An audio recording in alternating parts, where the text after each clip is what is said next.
ఈ సమావేశంలో ఉన్నటువంటి హైదరాబాద్ సెంట్రల్ యూనివర్సిటీ విద్యార్థి నాయకుడు వైశివ, పెద్దలు సాయన్న గారు, వివిధ తెలంగాణలోని యూనివర్సిటీ నుంచి వచ్చినటువంటి విద్యార్థి నాయకులు, ముందున్నటువంటి మీడియా మిత్రులు అందరికీ నమస్కారం.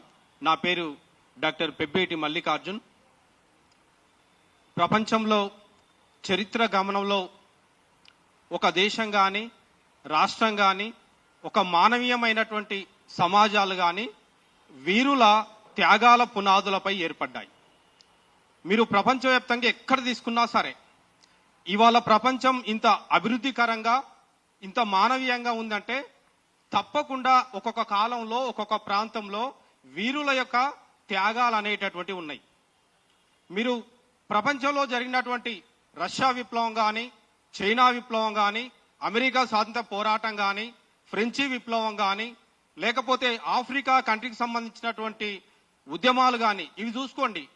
అన్నిట్లో కూడా వీరుల యొక్క త్యాగాలు ఉన్నాయి. ప్రతి పోరాటానికి ఒక నాయకుడు ఉంటాడు. మీరు చైనాను తీసుకుంటే మావో ఉంటాడు, రష్యాను తీసుకుంటే లెనిన్ ఉంటాడు, ఆఫ్రికా దేశాలను తీసుకుంటే మనకు మండేలా ఉంటాడు. వీళ్ళందరూ కూడా ఏ పోరాటం తీసుకున్నా సరే మీరు భారతదేశ చరిత్రలోకి వచ్చినా కానీ తప్పకుండా ఒక పోరాటం ఉంటుంది, నాయకులు ఉంటారు. మనకు 1850, 1900 ప్రాంతంలో తెలంగాణ సమాజంలోకి వస్తే ఉమ్మడి పాలమూరు జిల్లా నుండి ఈ తెలంగాణ ప్రాంతం మొత్తం కూడా ప్రతి జిల్లా ప్రతి తాలూకాలో అక్కడ ఉన్నటువంటి భూస్వాములు, దేశ్ముఖులు, ఇట్లా మొత్తం అందరూ దొరలు, జాగీర్దారులు, పటేళ్లు, పట్వార్ల పేర్లతో భూములన్నీ వాళ్ళ దగ్గర, ఆస్తులన్నీ ఒకరి దగ్గరనే, అధికారం అంతా ఒకరి దగ్గరనే కేంద్రీకృతమైనటువంటి సందర్భం.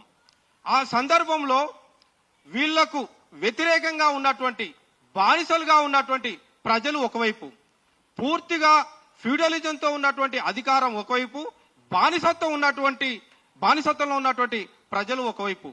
ఆ సమయంలో పాలమూరు ప్రాంతంలో మనకు ప్రజావీరుడు పండుగ సాయన్న జన్మించడం జరిగింది. ఇట్లాంటి వీరుల గురించి మీరు స్వాతంత్రోద్యమ వీరులు కావచ్చు, లేకపోతే విప్లవాల ఉద్యమాలకు సంబంధించినటువంటి వీరులు కావచ్చు, వీరి త్యాగాలను ప్రజలకు తెలియజెప్పాల్సినటువంటి అవసరం ఉంది. భవిష్యత్ తరాల వారికి కూడా తెలియజెప్పాల్సినటువంటి అవసరం ఉంది.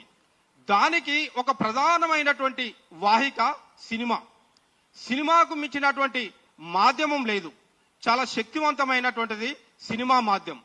ఆ దృష్టితో తెలుగు సినిమా ఇండస్ట్రీ ఎన్నో సంవత్సరాలుగా అట్లాంటి వీరులను ఈ సమాజానికి పరిచయం చేస్తూ వస్తున్నది. అందులో ముఖ్యంగా ఆధిపత్య కులాల వాళ్ళకు సంబంధించినటువంటిది బాగా పరిచయం చేస్తూ వస్తుంది. ఈ మధ్యనే వచ్చినటువంటి సైరా నరసింహారెడ్డి, ఆయన ఒక చారిత్రకమైనటువంటి వీరుడు, బ్రిటిషర్స్కు వ్యతిరేకంగా పోరాటం చేసిన వ్యక్తి. ఆయన చరిత్రను ఈ సమాజానికి పరిచయం చేసింది, స్వాగతిస్తాం. అంటే చరిత్ర కానటువంటి పురుషులను కూడా నరసింహనాయుడు, ఇంద్రసేనారెడ్డి, సమరసింహారెడ్డి, చెన్నకేశవరెడ్డి అంటే ఆధిపత్య కులాల యొక్క వాళ్ళ పేర్లతో కల్పిత పాత్రలతో వాళ్ళు వీరులుగా, శూరులుగా, త్యాగ పురుషులుగా సినిమా ఇండస్ట్రీ చూపిస్తూ వస్తున్నది. కానీ నిజంగా ఈ ప్రాంతంలో పోరాడి తమ ప్రాణాలను త్యాగం చేసినటువంటి వీరుల గురించి మీరు సినిమాలు తీయకుండా, తీసినా కానీ కల్పిత పాత్రలుగా చేయడం అనేటటువంటిది తప్పు. ఇక్కడ మనకు హరిహర వీరమల్లు సినిమాలో నాయకుడిగా ఉన్నటువంటి పవన్ కళ్యాణ్ గారు ఒక సామాజిక దృక్పథం ఉన్నటువంటి వ్యక్తి. చరిత్రను మీడియా ద్వారా వస్తున్నటువంటి కథనాల ప్రకారం ఇందులో ప్రజావీరుడు పండుగ సాయన్న యొక్క చరిత్రను తీసుకున్నాడు అనేటటువంటి విషయం తెలుస్తుంది. మీరు పండుగ సాయన్న ఒకవేళ ఆయన చరిత్రనే తీసుకుంటే ఆ సినిమాకు అదే పేరు పెట్టండి. లేకపోతే ఇక్కడ రెండు నష్టాలు ఉన్నాయి. ఒక గొప్ప వీరుని యొక్క చరిత్రను మీరు వక్రీకరించి సమాజానికి ఇచ్చినట్లు అవుతుంది. రెండవది, పండుగ సాయన్న యొక్క చరిత్రతో సినిమా తీయడానికి కొందరు సిద్ధంగా కథను తయారు చేసుకుంటున్నారు. అంత గొప్ప హీరో ఆయన యొక్క చరిత్రను తీసుకొని ఆ చరిత్రను సినిమాగా తీసినప్పుడు వేరే వాళ్ళు ఆయన చరిత్రతో సినిమా తీయడానికి అవకాశం ఉండదు. ఈ రెండు రకాల నష్టాలు జరుగుతాయి. కాబట్టి పవన్ కళ్యాణ్ గారు నిజంగా ఆ చిత్ర బృందం పండుగ సాయన యొక్క చరిత్రనే తీసుకొని ఉంటే మా రిక్వెస్ట్ గా తప్పకుండా ఆయన యొక్క పేరు మాకు కావాల్సింది వేరే ఏం లేదు.